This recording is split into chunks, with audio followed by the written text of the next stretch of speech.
Hi everybody. So one question I often hear is how do we go from boring old scales going up and down to cool bebop language and stuff like what Charlie Parker plays? This is a very good question, quite a reasonable one. And in this video today I'd like to start showing you some techniques for doing this, because the difference between a scale and bop language might not actually be as large as you think it is.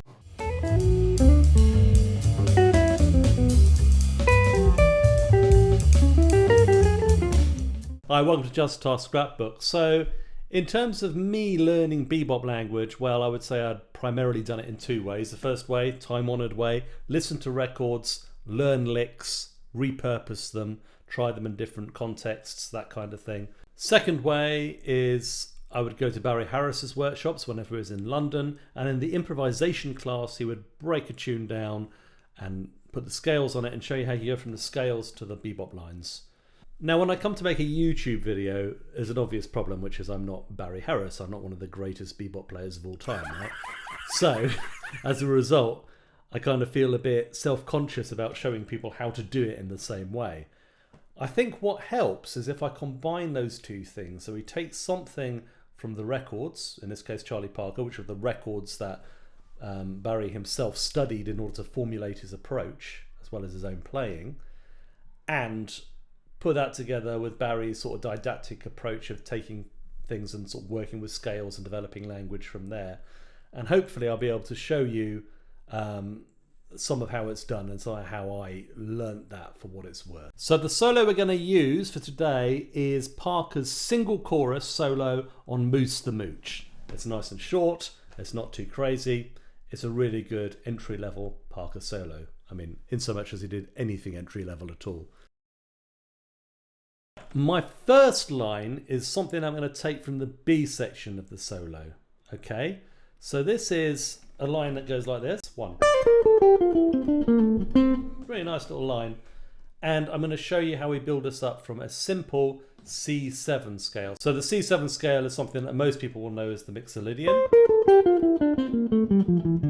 But in Barry Harris land we simply call it a dominant scale or even a C7 scale, right? There's some complicated rules about how we can make scales come out right in the Barry Harris method, which are called the added note rules. All we have to know for this one is that if we start on a even numbered note, in this case 2, I mean that'd be 9 for a lot of people, but Barry did everything within the octave, so it's 2, okay? If we start on 2, we don't need to add a note, come out on the right note on beat 1, in this case the root. So 1 and 2 and 3 and 4 and 1, yep, comes out right on the beat. Whereas if we started from 1 and 2 and 3 and 4 and, we'd end up on the and, right, for the root note. That's the version of the rule we're using here. I can now use another rule, which is I can reverse the last two notes over, right?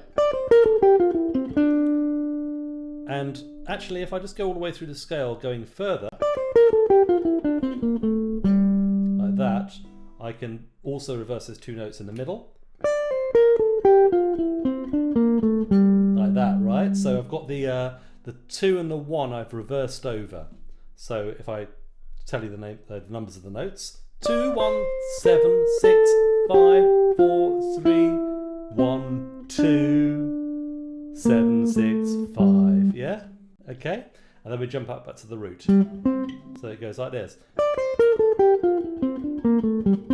We're not very different from a scale. We've only done two things. We've reversed 2 of the notes over and added a note at the end. Dead simple. Now to complete this line, all we have to do is compress those first 2 notes in a little bit by starting on the upbeat and turning them into 16ths. 1. There you go. A Parker line. Right, our next line is taken from the final A section of the solo. So we're just going to take a B flat major scale this time. Please don't call it B flat Ionian. I mean, you can if you want, but... Okay, and it goes from 2, 1 and 2 and 3 and 4 and 1, and we end up on 1, right? Great. So we can make this sound a bit cooler. We could do the same thing as before. Another thing we can do is we can do a little triplet twiddle, which is really nice. Now, the rule for the twiddle, the rule for this little turn, is that the middle note is the one that gives us the rule, and the middle note is 2, an even number, which means we don't have to add a note in. Donna Lee, by comparison, it's an odd number, so that means we have to add in the extra note. Yeah, which is why it has it there, right? So that's how the rule sort of works, but we don't need to add an extra note in for this one. So we go, and then we're going to walk down, we're going to morph that scale into a B flat dominant scale and have the half step going down to the 7th. So the whole thing sounds like this. So this is a great thing to play when you're just coming up to the E flat chord, which is where it shows up in the solo. So if I give it its original context, it's kind of going, so we're kind of playing the B flat over the C minor F7. I mean, stuff like that happens, right? And then that's immediately followed by this thing here, where we have a B flat 7 scale, but it goes to the E flat. So it's kind of, it could be B flat 7, it could be E flat major. Same notes, right? But if we go down, E flat 7, using the D flat instead of the D, then reverse those notes over, we end up with a line that beautifully goes from B flat 7 to E flat 7, which is what happens in the chord progression. How nice is that? So I'll play the whole thing through.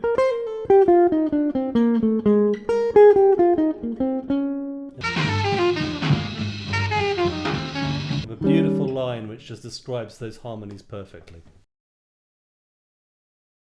So my last example is on this sort of bar 6 of the A sections, where you've got the E flat chord. Now we've just done an E flat 7, but you could also go E flat major, E flat minor as well. That's also a common option.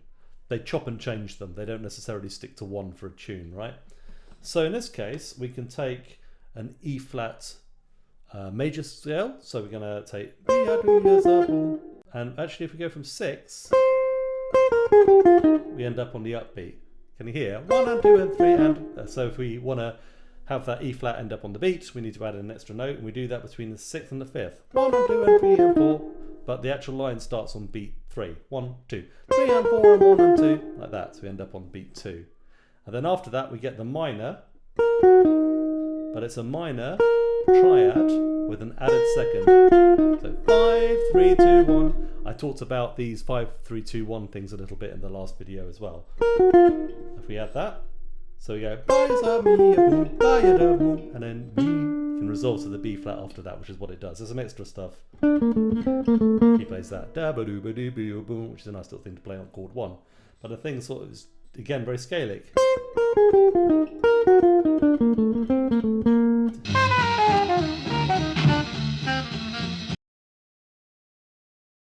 So one thing we can do is we can run these ideas through different chords and different progressions and different tunes. So we can take the B section of rhythm changes, for example, and just run our first idea, which is this thing.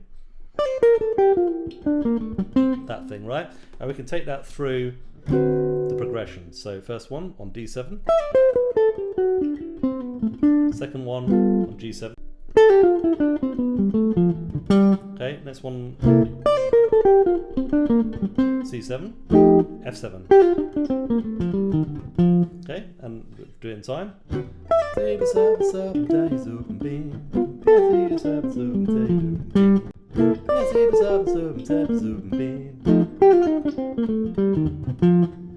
And that's a great way to practice these things.